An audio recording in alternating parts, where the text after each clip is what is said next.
لكن هنا ممكن أنت تسألني وتقول لي يا وائل أنا عندي سؤال ذكي، أنا مش هاسيبك تطلع من الحلقة دي، هو ده مش خطر قومي؟ مش ده أمن قومي؟ الخبر ده لو اتسرب أو الجينات دي لو اتسربت، مش ممكن دول تانية معادية لمصر تبدأ تنتج أمراض جينية خاصة بهذا الجين المصري؟ أقول لك الإجابة أكيد أيوه، لكن اوعى تفتكر إن الدولة المصرية مش هتسأل نفسها السؤال ده كمان، ده خطر، ده أمن قومي، الجين المصري أمن قومي، ولذلك كل عينات الجينوم المصري محفوظة في سيرفرات فائقة الحماية موجودة داخل الأراضي المصرية وتحت سيادة تامة، وممنوع خروج أي داتا خام من العينات اللي اتخذت. يعني العلماء المصريين هم اللي عملوا التحاليل، هم اللي طلعوا النتائج، والعالم فقط بيقرأ نتائج أبحاث مطبوعة. يعني الخلاصة يا جماعة إن مشروع الجينوم المصري أو الجينات المصرية ده مشروع أمن قومي موثق زي ما ذكر في كل المجلات العلمية العالمية، وإن الأجيال المصرية بتتوارث جيناتها جيل ورا جيل، وكلنا بنشترك في نفس الشفرة الوراثية. يعني إحنا كمصريين في 2026 إحنا مش ضيوف على التاريخ، ده التاريخ ماشي في عروقنا، وإن مستقبل أولادك الطبي دلوقتي إلى حد كبير ممكن يكون أأمن وفي أيادي مصرية أمينة. ولو حضرتك وصلت معايا لغاية دلوقتي يبقى لازم نتفق إن في سؤال مهم لازم نجاوب عليه. هل لو حضرتك أتيحت ليك الفرصة إن أنت تعمل تحليل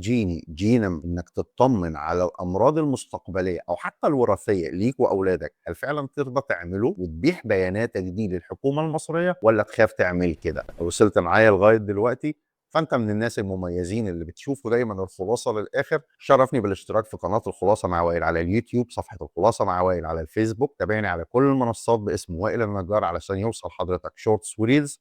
انا اتشرفت وسعيد جدا ان انا كنت مع حضرتك. سلام عليكم.